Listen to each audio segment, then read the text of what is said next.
后个月就是旧历的中元啊，有真侪大庙拢会办普渡，而且有真侪民众会甲普渡了的泡面罐头捐予社会福利机构。不过受到疫情影响，今年有真侪公庙拢无要办。庙方也讲，若准无办，无法度帮助到弱势，实在是真可惜。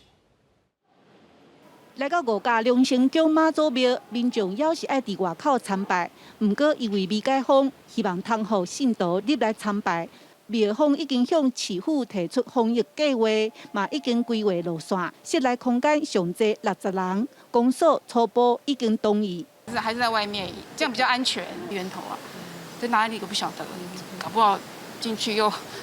来，这样很危险。其实目前高雄敢若有3间寺庙甲教会提出申请要开放，不过正想普渡要是袂当办，后个月初8就是旧历7月。基山天后宫当年普渡拢真热烈，庙方烦恼普渡若是无办，真侪弱势家庭会真失望。每一年差不多拢有超过500桌，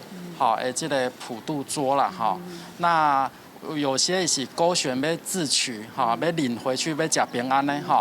另外拢差不多有400几桌的贡品，阮拢会捐予这些弱势族群，所以这若无办，阮是感觉非常的可惜啦，所以基山天后宫今年按算要办线顶普渡，庙方斗3工传普渡品，信徒人唔免到场。线顶直播发挥，就会当避免捐助。因为中原普渡是宗教活动，民政局表示，搁爱看疫情发展，随时检讨，敢爱放灵。记者陈嘉文、赖伟做高雄报道。